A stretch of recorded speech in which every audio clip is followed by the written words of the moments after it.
આજના વિશ્લેષણમાં આપણે ગોપાલ કૃષ્ણ ગોખલે વિશે જાણીશું, એક એવા બૌદ્ધિક જેમણે શાંતિપૂર્ણ પ્રતિકારથી દેશનું ભાગ્ય ઘડ્યું. મહાત્મા ગાંધી પણ તેમને પોતાના રાજકીય ગુરુ માનતા હતા. વિચારો, આ વ્યક્તિત્વ ખરેખર કેટલું અદ્ભુત હશે. મહારાષ્ટ્રમાં જન્મેલા ગોખલેની રાષ્ટ્રીય કોંગ્રેસના અધ્યક્ષપદ સુધીની ઝડપી સફર તેમની અદ્ભુત બૌદ્ધિક ક્ષમતાનો જ પુરાવો છે. હિંસાને બદલે તેઓ શિક્ષણ, સમાજ સેવા અને એકદમ શાંતિપૂર્ણ બંધારણીય માર્ગોથી રાષ્ટ્ર નિર્માણ કરવામાં દ્રઢપણે માનતા.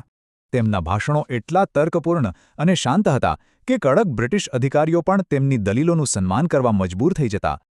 તેમણે અન્યાયી કરવેરાનો વિરોધ કર્યો અને સૌ માટે શિક્ષણ તેમજ ખેડૂતોના અધિકારો માટે નક્કર પગલાં લીધા.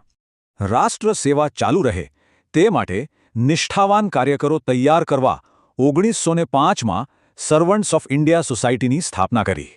અહીં વિચારધારાનો તફાવત દેખાય છે.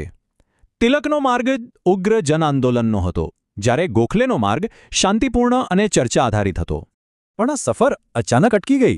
દુઃખદ રીતે માત્ર 48 વર્ષની નાની ઉંમરે જ આ મહાન નેતાનું અવસાન થયું.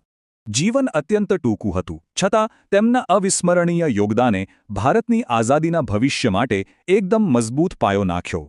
તેમના આ વિશાળ વારસાને જોતા એક સવાલ ચોક્કસ થાય કે ખરેખર સાચા દેશભક્તની વ્યાખ્યા શું હોઈ શકે.